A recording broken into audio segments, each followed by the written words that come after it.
Welcome back to Burnout Break Room, the podcast that's like a break room, but helpful, where we look at burnout through a realistic lens, talk about ways to take a break from the grind, and spill the tea. I am Lyndie Larimore. I'm a licensed therapist and certified career coach. I also do a little consulting. And I'm Caitlin Truhella, creativity coach and speaker. We're your hosts, and thank you for joining us here in the Burnout Break Room. Hi, Caitlin. Hey, Lindy, how you doing? You know what? I'm not bad. I'm doing okay. How about you? Moments in gratitude. Yeah, it's definitely that kind of week for me as well, and especially being grateful for my systems and different things in place that help me, keep everything together. But yeah, things are moving forward, and I'm also very grateful to have a lot of projects to be working on. So it's one of those where, you're like in the ebb and flow of recognizing how much you have going on, but meeting that with gratitude as well. Well said, Caitlin. Well said. It's so nice when we're starting to reap the harvest of our work in the entrepreneurial world. And sometimes it's a little overwhelming. I also want to just give a quick shout out to some lovely listeners who have spoken up and shared their gratitude. It really is so nice to hear folks say, we heard you and this thing was helpful. Like it really does help us know what's being helpful and what's being heard. So thank you so much. You know who you are. Keep it coming. We love to hear what's feeling helpful for folks. 100%, especially because, as we've talked about before, this podcast is for you, the listeners.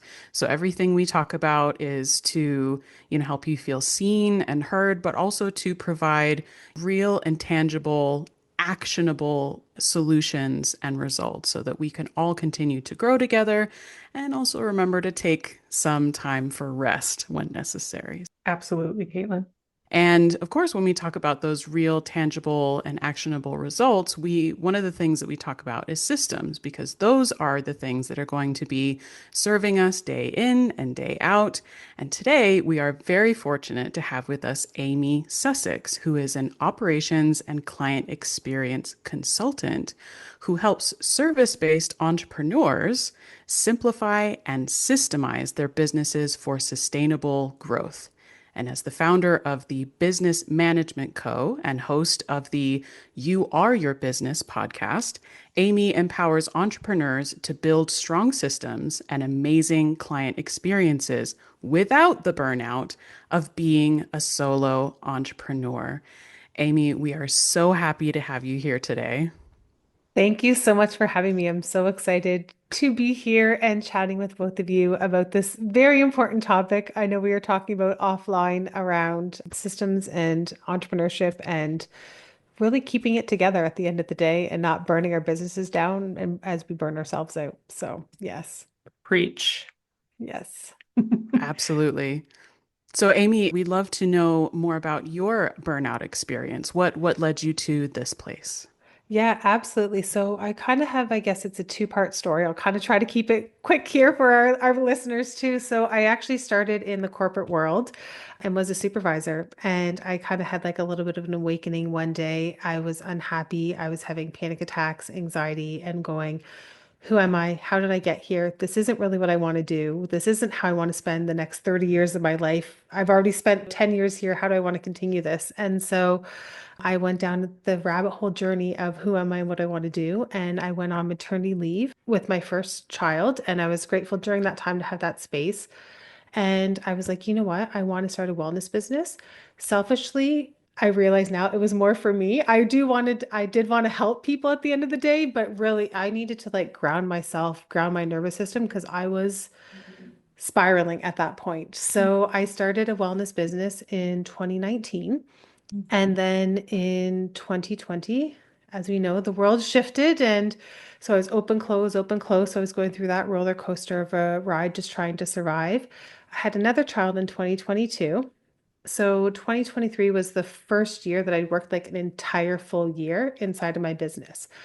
My wellness business offered like head massage, reflexology, and really like helping people to feel relaxed at the end of the day. And I looked at my day-to-day life and my numbers and everything and realized, oh my God, I am so burnt out. I don't even know how I got to this place, but like I started a wellness business to help people feel good, to also help myself feel good. And I'm not happy. I'm not feeling good. And I'm like, how did I repeat the same patterns that Mm. I did from corporate now back into this life, into this business? And so went down this other journey again of who am I? What am I doing? And at the time, I was working with like a coach and I was actually taking one of their programs and I was kind of noticing I was seeing balls dropping in like the politest way possible within her own business. And I had reached out saying, don't know if you realize this was kind of happening or you had mentioned this, not trying to be a pain. And she's like, oh my gosh, I'm drowning. Can you help me, please? And I'm like, Mm. absolutely, I can help you with your business. And that's kind of how it all started with the business management co. Is I was seeing a need in the entrepreneurial world, but also choosing something different for my own life. So yeah, I know I kind of packed a lot in there, but yeah, I was definitely, you know, I feel like we sometimes feel like we need to go into burnout to make a change. Mm. Mm. Oof. I know, I just There it was. dropped that in there. Yes, to justify change, right? To like Yes. give ourselves reason to change. Yeah. Yeah. Absolutely. And the one of the things that you talked about, Amy, that stood out to me the most in talking about the beginning of your story, in how initially you were, you realized that you were building it also for yourself. But I think that is where so many heart-centered businesses start, when we can be honest with ourselves about what we need and have that kind of self-awareness. It creates a path that we can truly develop something that is not only helpful but truly is needed, because we are all going through similar experiences, and even just people discovering that they're not alone in that experience, but additionally there's somebody that has gone through it and is now on the other side and has the support systems to help, means the world and is so incredibly valuable. Absolutely. And that's even like part of the reason why I started my podcast was at the end of 2023, I was like, I want to have fun again. What are ways I can Mm. have fun again in my life and in my business? I want to connect with people. Well, I can't go to all these in-person networking events, but I'm like, I can start a podcast and have conversations with people. That feels fun to me. That's exciting. So again, I think it's remembering like how can we have more joy in what we're doing too, outside of like the business side of it too. Amy, Absolutely. hmm I so relate with that. And that's it. When Caitlin and I first started, I mean, we met at a networking event, and I think that was similar to kind of what we were talking about is yes, there are many upsides to having a podcast, even from a business point of view. But I really appreciate, Amy, you sharing your story, because I do feel like a lot of the spaces that I'm in social media or, LinkedIn, it seems as if there's this pressure to present as the most polished, most put together, most organized version of yourself every Mm. time that you post something or are out in the world. And I feel that myself, now that I own my own business, I think carefully about the clothes I wear every day. I think carefully about what does my hair look like, right? Because in my mind, I'm like, I'm not only representing Lyndie Larimore, I'm representing Lyndie Larimore coaching and consulting, right? Hmm. And Amy, I hadn't thought of it until you pointed it out. I now feel even more pressure than I ever did before to present as polished, organized, put together, which adds the potential for far more shame when you don't feel that Mhm. way. And yes, burnout. I mean, talk about a recipe for heading down that road of burnout again. So the podcast, I think, for me is about being the vulnerable self, being the messy self, sharing that sometimes what you see on Instagram or where have you is definitely not what I'm seeing over here. So, Amy, what was it like for you to start sharing like that side of you? Yeah, it felt very vulnerable, to be honest. But then I also looked at who was I relating to? I was relating to the people that were just showing up every day, that, they were making, we'll call them mistakes in their business. They were just being real to themselves and being authentic and not feeling like they needed to be polished. So I think that kind of stripped back some of those layers for me Mm. of being like, I can just show up as I am. And as you know, like you're doing the messy middle kind of thing, and we get better as things and time improve. As you're flexing that muscle essentially, right? When you go to the gym, like you're not all of a sudden like, oh my gosh, I can run a 10K now. You're like, I'm just learning to walk. So I think it's giving ourselves that grace as well too. But you brought up a good point about, you, Lindy, sharing about like the things that you're wearing and the clothes that you wear and like how we put that pressure on ourselves. And it's really interesting. I think one, self-awareness is really important with this. And two, I gave a presentation last week, and normally I would grab like a blazer because I have to look polished. And we're Mhm. like, I want to be taken seriously because I'm now the one that's presenting. So if I'm wearing a blazer, that's now putting me in that authority type of position because of the clothes that I'm wearing. Yep. And I was like, you know what? I'm not going to do that because I'm showing up as a leader, and I just wore like a sweater like this. And I'm like, this makes me feel comfortable. This is who I am. Yeah. And I did an amazing, like, I think I did amazing. I had good feedback from the presentation, but it just felt so much better showing up in what I felt comfortable wearing. And it still looked professional without having to like put on our corporate or what we think is people want to see from us kind of thing, too. Mm. Absolutely. And there really is so much energy that goes into all the decision making behind either, as you know, we were talking about before, the this preconceived notion of how we portray our professional selves to be Yeah. that, prim and polished person online. Because in the entrepreneurial experience, there's no escaping social media. You have to have some form of online presence. And yeah, there's so much energy that goes into all of those decisions. And being aware of that is a huge part of, taking care of our professional and personal selves. And I love hearing those kinds of stories and just exactly how you described, Amy, of, choosing to wear something other than a blazer does not take away from your capacity to do your job. Yes. It's so true. But yeah, we built that story and that image in our head of what we're seeing online and as an example, right? Hmm. Absolutely. Amy, one of the things that really helped me when I was new to leadership and running a clinic as the pandemic was hitting, I found for myself, I didn't know yet, but I have ADHD, and I share this with folks. And so I found myself really afraid of the inevitable piece. So I have this cycle that I recognized over the years where I get, really hyper focused and really energized and really into making something happen, which is great for the startup space. Yeah. And then I hit a wall and I become so terrified of, speaking of panicked, right? Very anxious about over promising and then under delivering and that being a chronic problem. So I found that in order to survive the kind of admin load that someone in middle management has, I had to create systems. Yeah. And they had to be systems with this idea in mind that they're going to be the hyper focus days and there are going to be the days where I have zero focus. And how can I create a system that works for all the days? So I love a good system. I'm passionate about. I'm curious to know, Amy, like when you say systems, what does that mean for you? So it can mean multiple things, but really what I do with people to start with is like, let's look at what you're doing in your day. What are you spending a lot of time in? What are you spending a lot of energy in?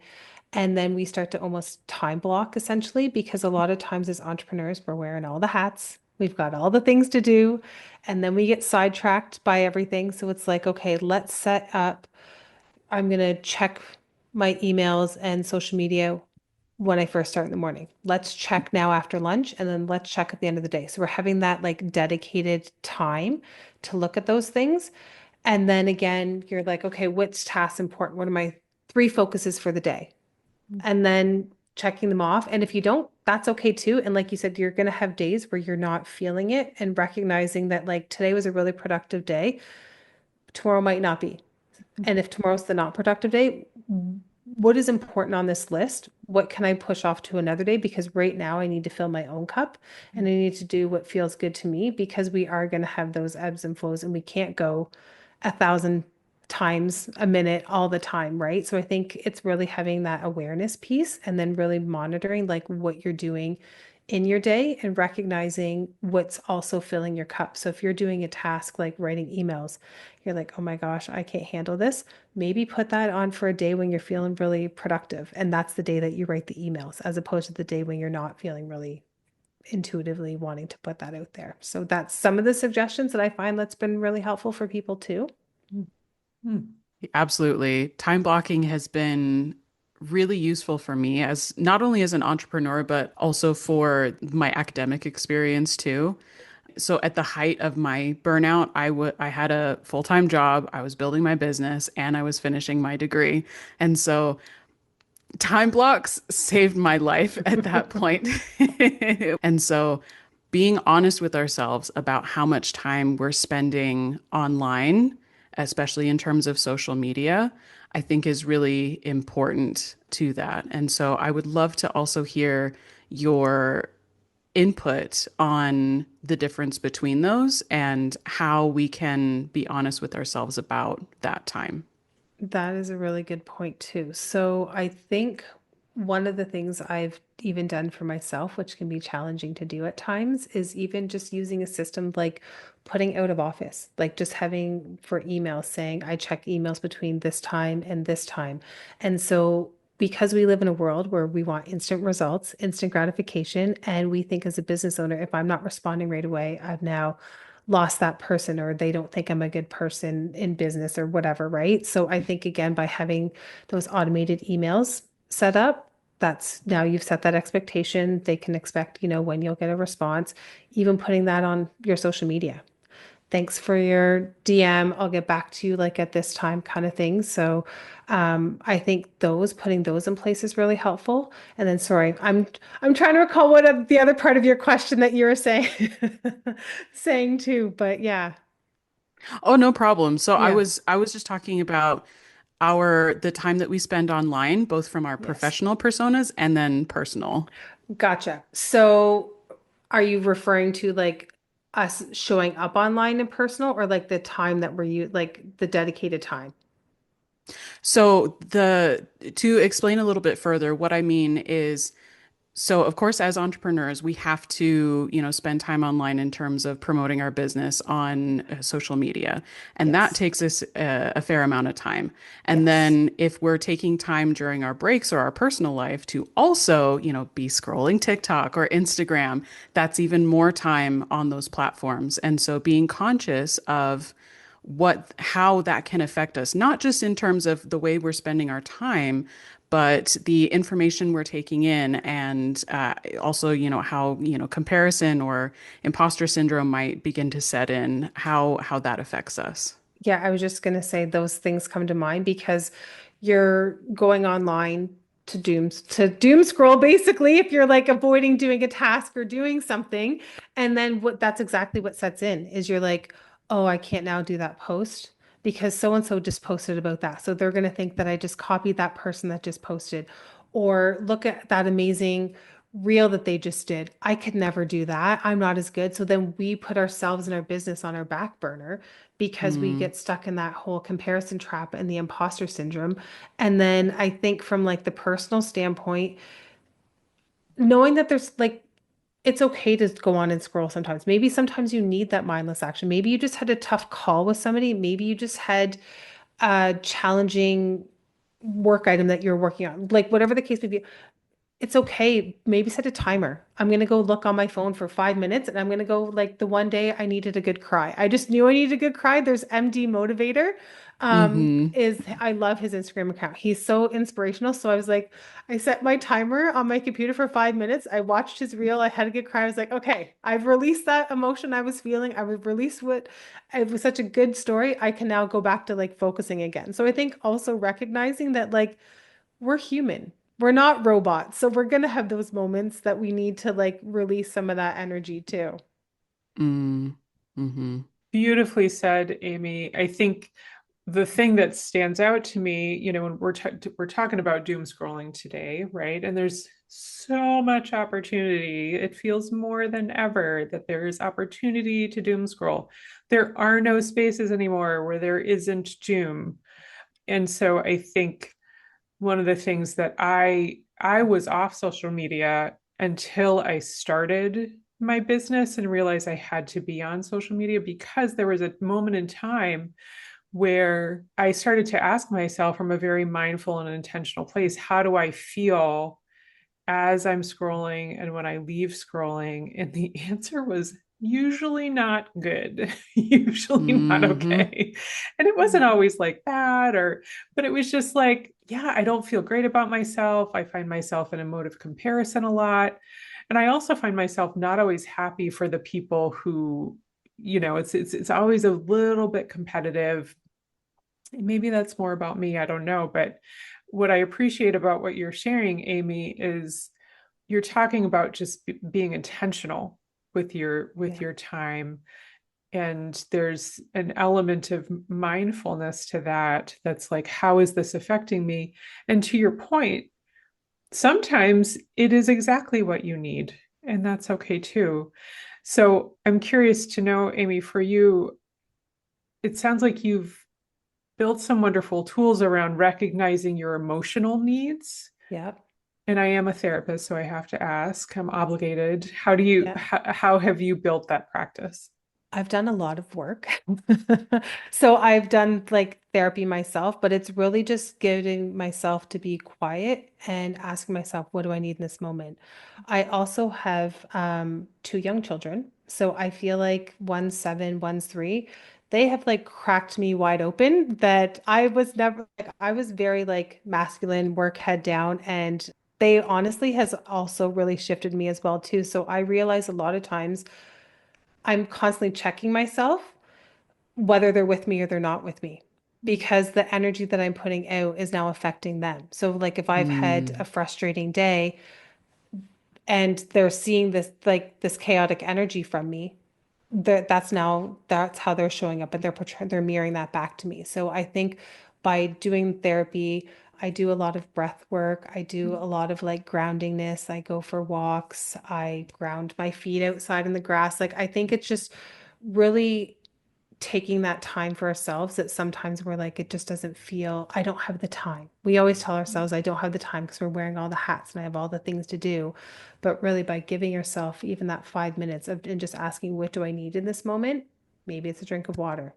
Maybe it's a piece of chocolate. But again, I think you're right. It starts with that awareness piece. And I think, unfortunately, what I've seen, and I don't know if you like have seen this within your own profession, is something needs to happen for that to happen for some, like for people to have that awareness. So I've heard the analogy of like the feather, the Mack truck, and the wall. So like, you'll have this little feather that's like kind of poking at you saying like, okay, you need to change, something's going on. We're like, "Psh, go away, feather, go away." Mack truck comes. We're like, oh, okay, that's okay. I've got some injuries, but I can still get up.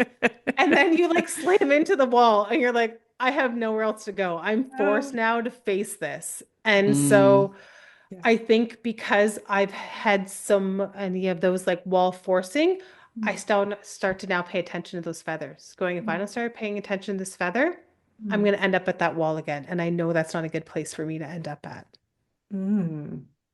Absolutely. And I, Yeah. I love your description, Amy, of first of all, taking that nurturing, motherhood experience and being able to not only use that, of course, like for your children, but recognizing that we can use that nurturing energy towards ourselves too. Almost like, parenting our inner child, and even as you mentioned before, reconnecting with fun. And that's so much of what I talk about in terms of creativity and, reconnecting with our imagination, having fun with something. You can absolutely put the process over the product. And of course, is such an important experience for entrepreneurs when we do get into, as you said, that masculine energy of action, results, head down, and both have absolutely have their place. And, we can absolutely have a balance between the two in the way that we work. Absolutely. What are the biggest barriers, Amy, that you run into with folks? Like what I'm sure you give wonderful advice and have wonderful ideas for folks. What is often the thing that keeps them from doing the thing that they need to do? Control. A lot of times, I think as entrepreneurs, we wanted to take our life into our own hands, like how we show up in our career and everything. So I think a lot of times it's in the most loving way, them like releasing control and like being okay with trying something new. Because I think they've been doing something for so long a certain way that they're like, oh, maybe I'll try, but I don't know. I know this way works. So is it really going to work this way? So I Yeah. think it's like Yeah. giving some adjustment time has been like a big thing as well too with people, is like supporting them and like helping them, going like, okay, you know what, let's just try it. And if it doesn't work, that's cool. We can go back to the old way. We know how the old way is working for you. So like, let's just give this a try. And, most times they're like, oh my God, this is amazing. Yes. Or it's not working, or something else has come up and we're like, okay, this isn't working. So let's try this. So I'll give you an example. I have one client that we use ClickUp a lot. It's a project management tool. And they wanted everything in ClickUp so they could see, they do digital products as well. So they wanted to see everything that was moving pieces. They love spreadsheets. They're always going to a spreadsheet. So I was like, you know what? I think we need to use a spreadsheet. I know you love the idea of ClickUp and how like everything goes in ClickUp. We've tried it, but we keep going back to the spreadsheet. So let's make the spreadsheet like tailored to like your needs so that it makes your life easier and you're not trying to like force yourself into liking a program when really at the end of the day, this is the program that makes the most sense for you. So. I love this personalized approach that you have to these solutions, and it reminds me so much of the concept that growth happens ideally 15% outside of our comfort zone, and that's a very small window. But in the same way that you're describing, taking a toe outside our comfort zone and just giving ourselves the opportunity to try something new, even though it's scary or feels strange, and then we can always adjust. And especially that personalized approach to do things in a way such as the spreadsheets, which I love a spreadsheet myself. An analytics page always makes me happy. Yeah. But yeah, that specialization and personalization is such a unique insight as a coach and consultant to be able to do that for people. That's amazing. Thank you. And I'm sure you find that as well with like the work that you guys are doing as well. Like this one approach maybe works for one person, but it doesn't work for everybody, right? So I'm sure Hmm. just by meeting you that that's also like your type of approach for things as well too. Oh, Absolutely. No, it doesn't. And it doesn't give us like allow us to be our own individual selves within our own business, right? Like people are buying from you, the person, because of who you are and how you show up and how you help them. They're not buying from otherwise, like, just like a Stanley. They're not buying from them. They're buying from you, Caitlin, and what you have to offer. Hmm. Exactly.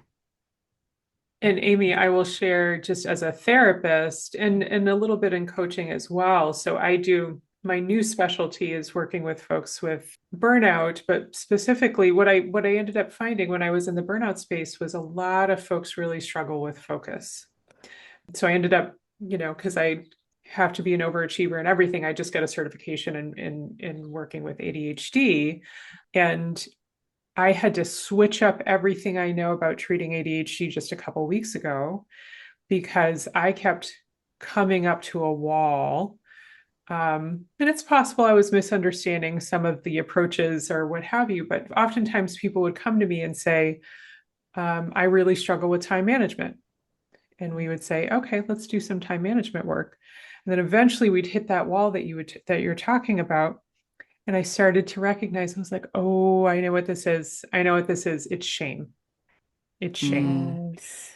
And it's the wall where it's the reason why people don't talk about, what it's like to actually be an entrepreneur. It's a Yes. lot of times on the couch. There are tears. There's blood and sweat. It's Yeah. messy. It's smelly sometimes, like just all the things you don't talk about. It's the same thing in the therapeutic space. So I've learned as a therapist and ADHD coach, career coach, we have to touch on the shame first. Mhm. Maybe not right away, but if we don't go to that place that's like, I'm really embarrassed about this particular part of what I'm doing. Um, and once we unlock that a little bit, which is very specific to therapy, I will Yeah. say. But once we unlock that a little bit, then it frees a person up and it's literally like a weight has lifted. And then we can try that new spreadsheet or that new app or that workbook or what have you. Yeah, that's such a good point because it's true. I think, we were talking earlier about comparison and imposter syndrome, but you're right. A lot of the shame can come from that because, again, people are looking at what other people are doing and then shaming themselves because Yes. they're not where they thought they should be or what the world thought they should be, Yes. in their business too. Yeah. So it's so wonderful, Amy. I do think there's this misunderstanding that there are like, and I think there's some truth to this, that there are spreadsheet people and there are feelings people. Yeah, And I've seen this in like the human services world or the corporate spaces that I've been in is like, oh, that's a spreadsheet person, but you go to that person for your feelings.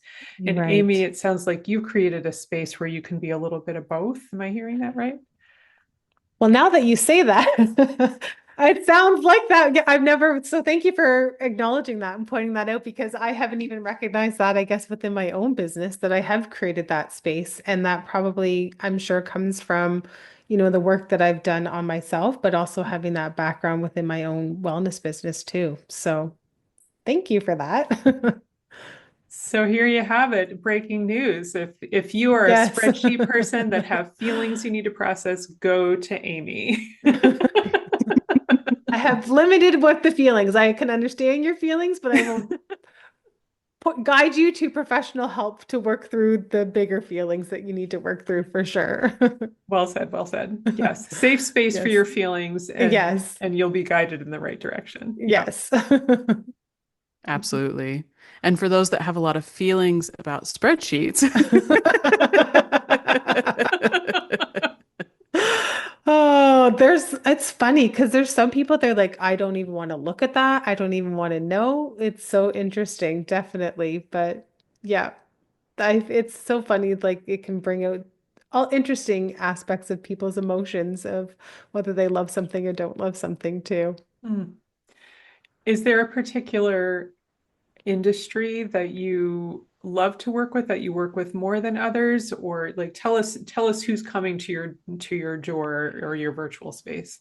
Yeah, honestly, it's been a realm of everything. Like I've helped a brick and mortar business that sells flooring with like some of their processes because a lot was pen and paper and they wanted to scale. So I was like, let's take what's in your head because Mm, so many entrepreneurs store everything in their head and let's get that out into a process for you, for your team. So there's been that. I've had someone who has properties, so they have a bunch of tenants. I've had social media managers, I've had website designers, I've had coaches, I've had like around, because really at the end of the day, whether you're one person or you have a team of 100, you all need some type of system or process in place. And the majority of people as entrepreneurs are storing everything in their head and then they're trying to reinvent the wheel every single time, as opposed to mm, like, let's just get it out of your head.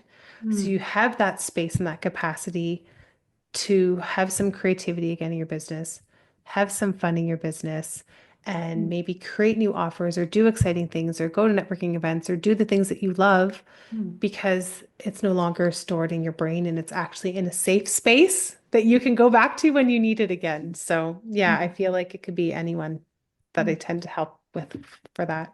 mm. mm. I just have to say, ding, ding, ding. Amy, you said the magic word, and I'm so excited. I've been wanting to ask you this question for a while now. Talking about having these systems not only to support your business and keep things running so you don't have to keep reinventing the wheel, which is fabulous, especially when it comes to things that we can automate. We love a good automation. Yes. But having those things in place so that we can also maintain our creativity in the ingenuity that comes into these new ideas, our imagination. And I would love to know what you like to do to foster that creativity in yourself and for your work too. Yeah, so even for myself, like if there's a new idea that comes up, like I park it. Really, I write the idea, but I'm like, okay, is this a task that I can do now? Do I have the space or the energy to do that? Or is that something I'm going to look at in a month from now and have that capacity for? Because, like you, Caitlin, I'm certainly grateful right now, but like I'm really busy with work, which is wonderful. So I'm like, as much as I wanted to create this course, this actually doesn't make sense for me. I have a lot of ideas that are coming up around it. I'm putting those ideas in my safe notebook, like online stored, so that that way, when I go to create the course, I've got a lot of the information there, but then I can go and have fun and play and be like, oh, that was a great idea. Let's keep running with that. Or don't know what I was thinking about that. That's okay. But like, I'll have that time and that space to have that creativity. So I think it's important as we're getting these intuitive hits and these ideas and these nudges to put them down and recognize what season you're in. Are you in a season where you can create that right now? Or if not, park it. Or maybe you need to take something off your plate because this is something that you really are passionate about and you want to create right now. Mm, so many snaps for this Yeah. concept, I have to say. And I love this answer for so many reasons, and not just because I just recently started learning how to do that, but having a creative parking lot where we can honor those ideas as they come in and capture them and flesh them out to a degree to see first of all if they're viable, and Yeah. exactly as you said, seeing number one, do we have the energy and the space to do this right now? Because if not, it's going to take away from other things that we're doing, and then we're going to end up going in 100 different directions at the same time with less than 1% energy directed to each thing. So Yes. I absolutely love this approach. Yeah, so many ideas to put a pin in, and it's okay for that creative parking lot cork board to be completely full. Absolutely. And then that's the fun of it. You're like, okay, I have time now. I had these 20 ideas. Which one do I want to play with? Which one? Like, again, Mm, it goes back to having that fun of like, what's lighting me up right now? What's bringing me joy? Let's go do that. Let's go create that offer. mm-hmm. Absolutely. I also love what you said, Amy, about seasons, right? I have this thing where I panic. I was actually sharing this with a client the other day. I used to date a musician. I am a musician myself, and we would talk about this idea. I think you would call it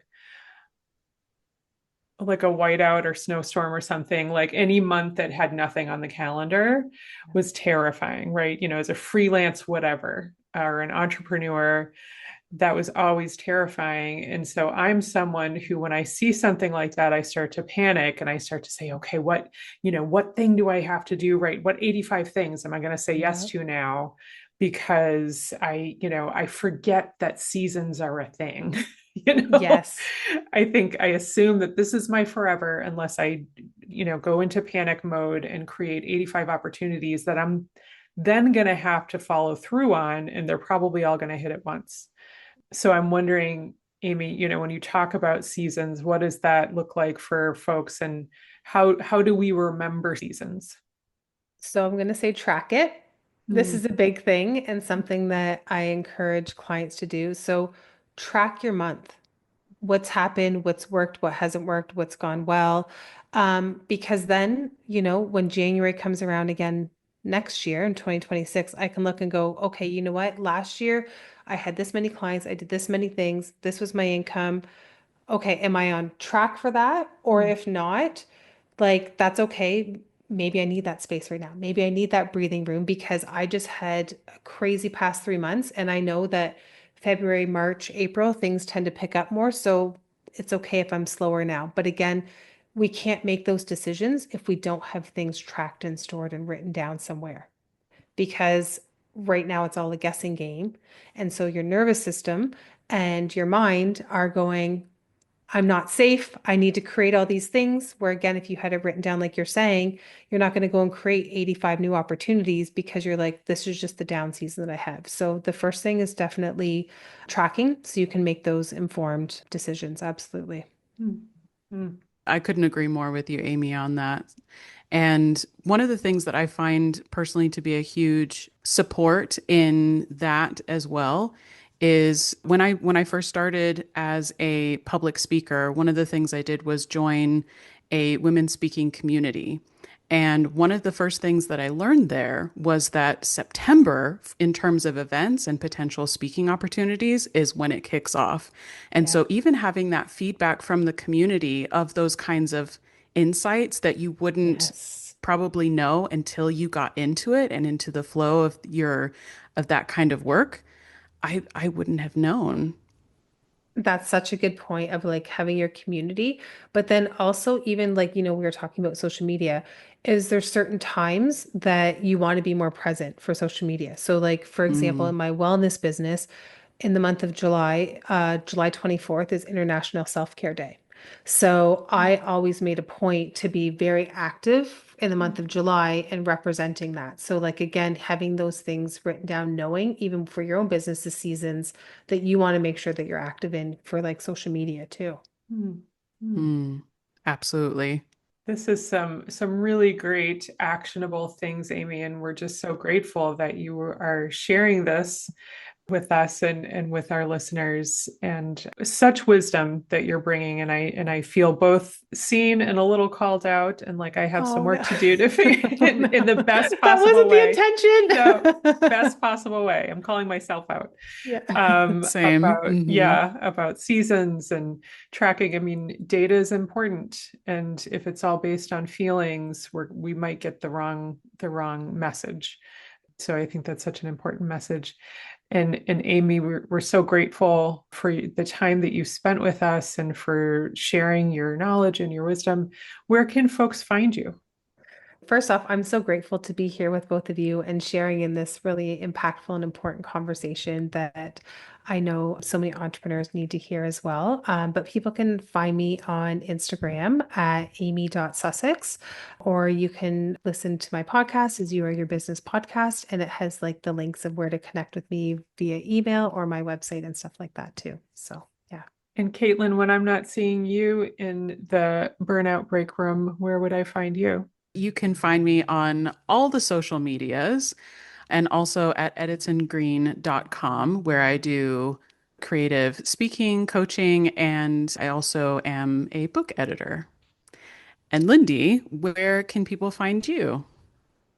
I am mostly on Instagram at Lyndie Larimore. My website is lyndielarimore.com, and that's where you will find information on my coaching and consulting business, as well as some of the private practice work that I do if you're in the state of Massachusetts. And other than that, LinkedIn, you can find me on LinkedIn. And I'm also just really excited about the community that's growing on our Burnout Break Room podcast pages on Facebook, Instagram, Threads. Anything And I'm TikTok, forgetting? yes. Thank you. TikTok. Hmm. Also TikTok. I'm too old. I forget that one exists. In TikTok years, I'm ancient, so it's totally okay. I feel like every time I go on TikTok, I'm the person going, "Hello, fellow kids." Well, But thank yes, you. thank you so much for your time, Amy. It's been an absolute pleasure talking with you. Thank you so much for having me.